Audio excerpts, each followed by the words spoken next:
안녕하십니까. 선거권 혼술 8월 26일 화요일에 인사드립니다. 국민의힘 새 당대표로 장동혁 후보가 선출됐습니다. 김문수 후보에게 2367표 차 아슬아슬하게 이겨서 당권을 거머쥐게 됐습니다. 그런데 장동혁 신입 당대표의 일성이 이재명 정권을 끌어내리겠답니다. 모든 우파 시민들과 연대를 해서 이재명 정권을 끌어내리겠다고 선언을 했습니다. 그리고 오늘 장동혁 체제가 들어선 날 이재명의 지지율이 10%포인트 이상 하락을 했다는 여론조사 결과가 발표가 됐습니다. 이재명의 지지율은 생명줄이죠. 지지율이 떨어지면 떨어질수록 재판, 조기 속행 가능성이 높아지고 그러면은 정말 이재명 정권이 초단기에 막을 내릴 수도 있는 상황입니다.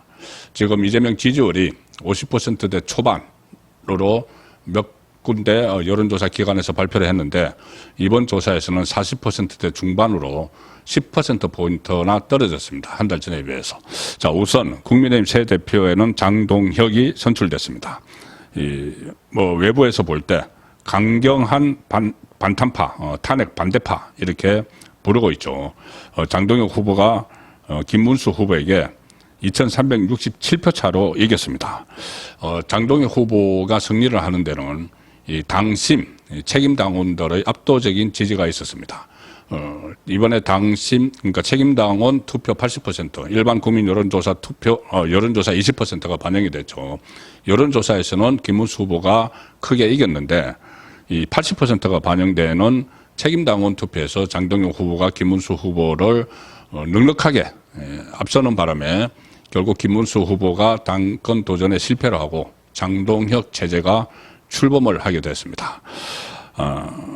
국민 여론조사에서는 그러니까는 역선택이 방지된 국민 여론조사에서는 장 대표가 장동혁 신임 대표가 39.82%를 받았습니다. 그래서 김문수 후보가 60.18%니까 거의 20% 포인트 가까이 차이가 날 정도로 크게 밀렸습니다. 크게 밀렸는데 이제 국민 여론조사는 전체 100 중에서 20만 반영이 되기 때문에 나머지 80에서 역전을 할 수가 있었던 거죠. 그래서 80%가 반영되는 당원 선거인단 투표에서는 장동혁 후보가 18만 5,401표, 그리고 김문수 후보가 16만 5,189표, 그래서 거의 2만 표, 2만 표네요. 2만 표 정도를 넉넉하게 앞서면서 당선이 됐습니다. 아시다시피 장동혁 후보는 판사 출신이죠. 판사 출신이고 충남 보령 서천의 재선의원인데 사실상 1.5선입니다. 한번 보궐선거로 들어왔기 때문에 그 1.5선의 국회의원이 당대표가 되는 그런 또 상당히 그 이변으로 받아들여질 수도 있습니다. 그리고 이 장동혁 후보는 장동혁 대표는 후보 시절에 본인이 원래 친한계였죠. 친한동훈계. 한동훈이 비대위원장 하면서 총선을 치를 때 사무총장을 했습니다. 그런데 장동혁 대표는 선거권 혼술에 출연을 해서도 밝혔습니다. 왜 한동훈과 멀어졌는지. 본인은 탄핵에 반대를 했다. 윤석열 전 대통령에 대한 탄핵을 하면 안 된다는 생각이 확고했고, 그전에 본인이 박근혜 전 대통령이 탄핵될 때 판사를 하면서 국회에 파견 근무를 했는데 그때 느꼈던 것이 이 현직 대통령의 탄핵을 하게 되면은 그 이후에 어떤 일이 일어날지, 그때 문재인 정권이 들어서서 일종의 보수 괴멸 작전을 펼쳤죠. 적폐몰이를 했습니다. 자, 그런 것들을 생각을 할 때 이 탄핵을 하면 안 된다는 그런 확고한 신념이 있었기 때문에 탄핵을 밀어붙이는 한동훈과 결별을 하게 됐다는 취지의 말을 선거권 혼술에 출연해서 한 적이 있습니다. 그리고 이번에도 내부 총질을 하는 친한계와 같이 갈 수 없다. 한동훈과 당권을 잡으면은 장동혁 대표 체제가 들어서면은 한동훈과 결별하겠다. 한동훈계가 따라오지 않으면은 내치겠다는 이야기까지 했습니다. 자, 그래서 지금 한동훈 친한계가 어떻게 움직일지 주목되지만은 별다른 저항을 하지는 못할 것 같습니다. 가령 저항을 하겠다고 하면은 장동혁 체제에서 같이 할 수 없다고 하면 탈당을 하는 수밖에 없는데 집단 탈당. 그렇게 해서는 창당을 하기가 어렵죠. 지금 현역 국회의원들이 움직여야 되는데, 원내도 움직이지 않을 겁니다만은, 현역 국회의원들은 비례대표거나 아니면은 국민의힘의 이 세력이 강한 이쪽에 그 지역구 국회의원들이기 때문에 비례대표 의원은 새로운 당으로 가려고 하면은 탈당을 해야 되므로 그러면은 국회의원직이 날아갑니다. 그리고 국민의힘 세력이 강한데 지금 그 다리를 턴 친한계 의원들이 거길 떠날 일은 없겠죠. 그러면은 제가 말씀드렸다시피 지난번 여의도 정가 시간에 정가 뒷담화 시간에 말씀드렸다시피 결국 한동훈은 몰락의 길로 가고 친한계는 소멸을 할 수밖에 없다. 그것이 이번 전당대회를 통해서 더 확고하게 확인이 됐습니다. 한 세 가지로 한동훈이 이번 전당대회에서 최대의 패배자라는 점을 다시 한번 말씀드리면은 첫 번째는 확실한 친한계인 김건식 그 후보를 최고위원에 당선시키지 못했습니다. 그리고 두 번째는 대표 경선에서 조경태와 안철수가 단일화해야 된다고 한동훈이 계속 메시지를 띄웠지만은 단일화가 불발됐죠. 그래서 한동훈의 영향력 같은 것이 한계에 다다랐다는 것이 확인이 됐고 이번에는 또 결선 투표에서 김문수를 적극적으로 그 지원을 했지만은 장동혁이 됐습니다.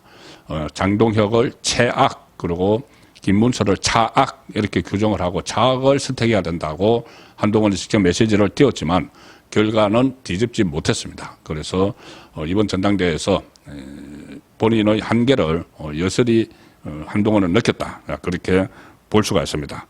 자, 장동혁 후보는 대표 수락연설에서부터 모든 우파 시민들과 연대해서 이재명 정권을 끌어내리는데 제 모든 것을 바치겠다.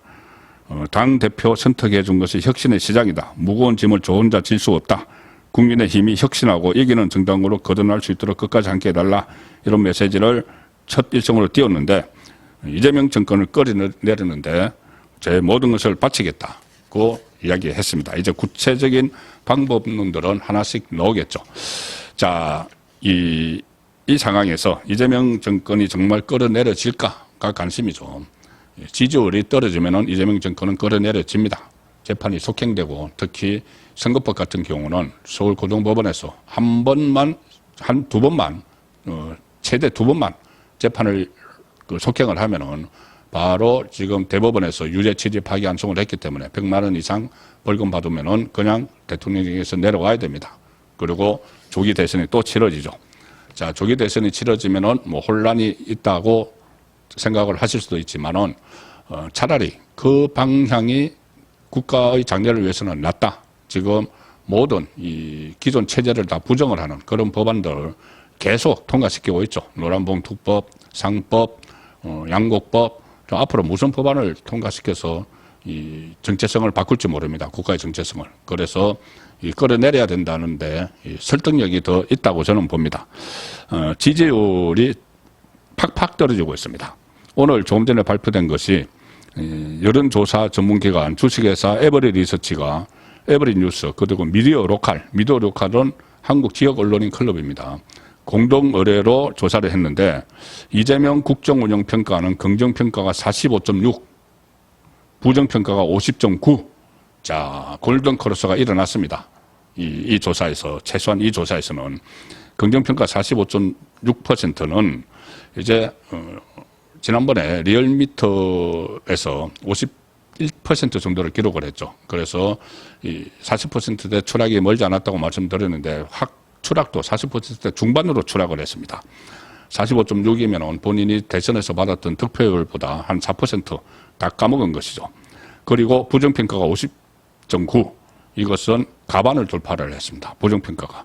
그 부정평가가 긍정평가보다 더 높아진 골든크로스가 일어났고 8월 첫째 주 여론조사 대비 그러니까 이 한 달 사이에 긍정평가는 10.3%포인트가 추락을 했습니다. 부정평가는 11.6%포인트가 올랐습니다. 결국 이 전반적으로 이재명의 지지세는 추락을 하고 있다. 그리고 특히 서울, 인천, 경기 그러니까 수도권하고 이 수도권은 성부초죠. 내년 지방선거의 성부초이기도 한데 수도권하고 국민의힘이 텃밭인 대구, 경북은 이번 조사에서 부정평가가 오차 범위 밖으로 긍정평가보다 높았다. 그래서 이 수도권과 영남권에서 지지율이 팍팍 떨어지고 있는 그런 상황을 볼 수가 있습니다. 에브리리서치 김종원 대표는 이 상황에 대해서 이재명의 국정운영 평가는 조국 그리고 윤미향으로 대표되는 8.15 특별사면 복권이 긍정적인 하락의 결정적 원인이 됐다. 이렇게 분석을 하면서 그 이후로 지금 2030의 긍정평가가 크게 하락을 했고 원래 이재명의 적극 지지층인 40대의 긍정평가도 하락을 했는데 자 2030은 이 조국의 그 자녀 입시 비리 불공정에 대해서 굉장히 반감을 갖고 있는 세대죠. 거기서 떨어졌고 또 지금 학생들을 교육시키는 세대 40대 50대에서도 지금 지지율이 떨어지고 있기 때문에 조국의 이 영향이 가장 크다. 자 그런 분석입니다. 자 그리고 기본적으로는 그런 분석에 더해서 이 보수 우파를 괴멸시키려고 하는 세 가지의 특검을 출범을 했고 그 작업이 지금 이 극한으로 치닫고 있기 때문에 거기에 대한 보수층의 결집도 상당 부분 있다고 봅니다. 자 앞으로도 이재명의 지지율은 더 떨어질 겁니다. 당장 오늘 새벽에 있었던 트럼프와의 회담이 지금 아리송합니다. 어떤 결과를 낳는지 제가 좀 더 분석을 해서 오늘 그리고 오늘 저녁 8시 라이브 송권의 정치 쇼 시간에 전해드릴 텐데 자 AP통신이 오늘 회담 결과를 분석한 건 이렇습니다. 이재명이 트럼프에 대해서 극찬 그리고 아첨을 해서 분위기를 전환시키는 데 성공했다. 이런 AP통신의 분석입니다. 트럼프가 전 세계의 평화를 이끌어왔다. 이 바이든 시대에는 한반도가 아주 상황이 나빠졌다. 그러니까 트럼프가 그때 바로 재선을 했으면은 한반도가 좋아졌을 텐데 바이든이 들어서는 바람에 나빠졌다. 이런 취지의 이야기까지 하면서 극찬, 아첨으로 분위기를 전환시켰다. 그런데 이것은 분위기 이야기고 내용은 어떻게 됐는지 그 부분도 오늘 살펴드리도록 하겠습니다. 오늘 저녁 8시 라이브 송국권의 정치 쇼 시간에 뵙도록 하겠습니다. 감사합니다.